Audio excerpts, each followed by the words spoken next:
আমরা সবাই তো জীবনে এগোতে চাই, তাই না? কিন্তু অনেক সময় আমাদের ভেতরেই এমন একটা কিছু থাকে, একটা অদৃশ্য শত্রু যা আমাদের অজান্তেই আটকে দেয়। আজ আমরা ঠিক সেই শত্রুটাকেই চিনব, আর শুধু চিনব না, তাকে হারানোর একটা উপায়ও জানব, ব্রেভ ডে ফ্রেমওয়ার্কের মাধ্যমে।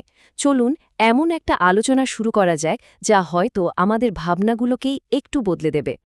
আচ্ছা, একটা প্রশ্ন করি। কখনো কি এমন মনে হয়েছে যে জীবনটা বাইরে থেকে দেখতে একেবারে পারফেক্ট, মানে কাগজে কলমে সব ঠিকঠাক, কিন্তু ভেতরটা কেমন যেন ফাঁকা ফাঁকা লাগে, একটা অদ্ভুত শূন্যতা? এই যে বাইরের সাফল্য আর ভেতরের অনুভূতির অমেল, এটা কিন্তু খুব পরিচিত একটা অনুভূতি। এই যে ফাঁকা লাগা, এই শূন্যতার পেছনে কিন্তু একটা কারণ আছে, একটা নীরব ঘাতক, যাকে বলা হয় দ্য সাইলেন্স অফ সেটেলিং বা মানিয়ে নেওয়ার নীরবতা। বাইরে থেকে দেখলে কি মনে হবে জানেন? মনে হবে বাহ, কি স্থিতিশীল জীবন, খুব বুদ্ধিমানের মতো সিদ্ধান্ত। কিন্তু আসলে এটা হলো একদম ধীরে ধীরে, তিলে তিলে, প্রগতির বদলে ভয়কে বেছে নেওয়ার একটা প্রক্রিয়া। ব্যর্থতা আর এই যে মানিয়ে নেওয়া, দুটোর মধ্যে কিন্তু আকাশ পাতাল তফাৎ। দেখুন, ব্যর্থতা হলো অনেকটা ঝড়ের মতো, যখন আসে বেশ আওয়াজ করে আসে, সব কিছু ভেঙে চুড়ে দেয়, কিন্তু সবাই সেটা দেখতে পায়। আর এই যে মানিয়ে নেওয়া, এটা হলো উইপোকার মতো, একদম নিঃশব্দে ভেতর থেকে স্বপ্নের কাঠামোটা খেয়ে ফাঁপা করে দেয়, অথচ বাইরে থেকে কিচ্ছুটি বোঝার উপায় নেই। আর এই মানিয়ে নেওয়ার সবচেয়ে বড় ক্ষতিটা কি জানেন? এটা কিন্তু শুধু একটা সুযোগ হাতছাড়া হওয়া নয়, না, এটা তার চেয়েও অনেক বেশি। এটা হলো নিজের সত্তাটাকেই একটু একটু করে হারিয়ে ফেলা, নিজের পরিচয়টাই মুছে যেতে থাকা। আর এই শিক্ষাটা আমি পেয়েছি খুব কঠিনভাবে, নিজের জীবন দিয়ে। আমার এখনো স্পষ্ট মনে আছে, প্রায় ৭০০রও বেশি মানুষের সামনে কথা বলার একটা বিশাল সুযোগ এসেছিল। কিন্তু আমি আয়োজককে কি বললাম জানেন? বললাম, আমার না আরও একটু প্রস্তুতি লাগবে, আরও নিখুঁত হতে হবে। কি সুন্দর একটা অজুহাত, তাই না? কিন্তু আসল সত্যিটা ছিল, আমি ভয় পেয়েছিলাম, ভেতরে ভেতরে একদম আটকে গিয়েছিলাম। আর ফলাফলটা কি হলো? সিদ্ধান্ত না নেওয়াটাই আমার কাছে ঝুঁকি নেওয়ার চেয়ে অনেক বেশি নিরাপদ মনে হতে লাগলো। আর এটাই তো সবচেয়ে ভয়ঙ্কর ফাঁদটা। যখন আমরা কোনো সিদ্ধান্তই নিই না, তখন হয়তো ব্যর্থ হওয়ার ভয় থেকে বেঁচে যাই ঠিকই, কিন্তু আমরা বেড়ে ওঠার সুযোগটা, নিজেকে চেনার সুযোগটা, সেটাও হারিয়ে ফেলি। এই যে আপোস করে নেওয়া, এটা শুধু স্বপ্নকেই শেষ করে না, আমাদের আসল পরিচয়টাকেও একদম চুপ করিয়ে দেয়। তো এই অন্ধকার থেকে বের হওয়ার পথটা কোথায়? মাইকেল বারহামের একটা কথা এখানে আমাকে পথ দেখিয়েছিল। উনি বলেছিলেন, ব্যর্থতা ফিডব্যাক দেয়, আর মানিয়ে নেওয়া দেয় শুধু নীরবতা। কথাটা একবার ভেবে দেখুন। ব্যর্থ হলে আমরা কিছু শিখি, আরও শক্তিশালী হই। কিন্তু মানিয়ে নিলে শুধু একটা শূন্যতা, একটা নীরবতা, যা আমাদেরকে চিরদিনের জন্য আটকে রাখে। তাহলে প্রশ্ন হলো, এই নীরবতা ভাঙব কিভাবে? জিগ জিগলেরের একটা কথা আছে যেটা এখানে একদম মিলে যায়। শুরু করার জন্য আপনাকে সেরা হতে হবে না, কিন্তু সেরা হওয়ার জন্য আপনাকে শুরু করতে হবে।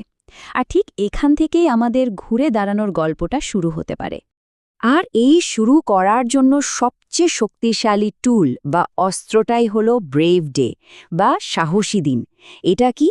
এটা হলো সেই দিন যেদিন আমরা আর অন্য কারোর অনুমতির জন্য বসে থাকি না। আমরা নিজেদেরকে হ্যাঁ বলি, নিজের স্বপ্নের প্রতি হ্যাঁ, নিজের আইডিয়ার প্রতি হ্যাঁ, নিজের এগিয়ে চলার প্রতি হ্যাঁ। কিন্তু সাহস মানে এই না যে ভয় থাকবে না। সাহস কোনো জন্মগত বৈশিষ্ট্য নয়, এটা আসলে একটা সিদ্ধান্ত। ভয় পাওয়ার সত্ত্বেও, হয়তো হাত পা কাঁপছে, তবুও কাজটা করে ফেলার সিদ্ধান্ত। আমার স্ত্রীর সার্জারির পর যখন ও সেরে উঠছিল, ঠিক তখনই আমার টেডেক্স টকের প্রস্তুতি চলছিল। সবকিছু ছেড়ে দেওয়াটা তখন সবচেয়ে সহজ পথ ছিল, কিন্তু ওই কঠিন পরিস্থিতিতেও কাজটা চালিয়ে যাওয়ার যে সিদ্ধান্ত, সেটাই ছিল আসল সাহস। আর এই সাহসকে একটা অভ্যাসে পরিণত করার জন্য একটা খুব সহজ কিন্তু দারুণ শক্তিশালী ফর্মুলা আছে। প্রথম ধাপ, ভয়টাকে দেখুন। স্বীকার করুন যে ভয় আপনাকে নিয়ন্ত্রণ করার চেষ্টা করছে। দ্বিতীয় ধাপ, বলুন, জোর গলায় বলুন যে আপনি গুটিয়ে যাবেন না। তৃতীয় ধাপ, শেয়ার করুন, আপনার ভরসার কাউকে কথাটা জানান, এতে একটা দায়িত্ববোধ তৈরি হয়। আর শেষ ধাপ, করে ফেলুন। প্রস্তুতি নিন, মনস্থির করুন, আর সেই সাহসী পদক্ষেপটা নিয়ে ফেলুন।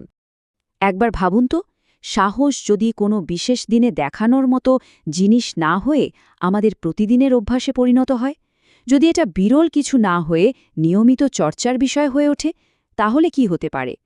এই পরিবর্তনটা কিন্তু একা একা আসবে না। এর জন্য আমাদের সবাইকে মিলে একটা সাহসী পরিবেশ তৈরি করতে হবে। আমাদের পরিবারে, যেখানে ভুল করলে শাস্তি নয়, বরং সেখান থেকে শেখার সুযোগ তৈরি করে দেওয়া হয়।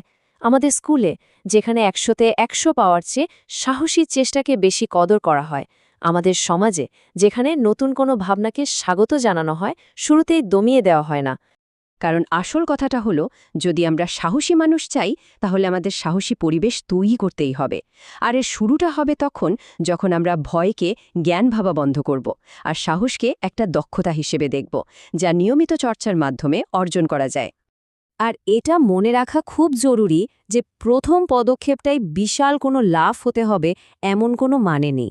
ইনকি জনসনের একটা কথা আছে, কখনো কখনো সঠিক দিকে নেওয়া একটা ছোট্ট পাই জীবনের সবচেয়ে বড় পদক্ষেপ হয়ে দাঁড়াতে পারে।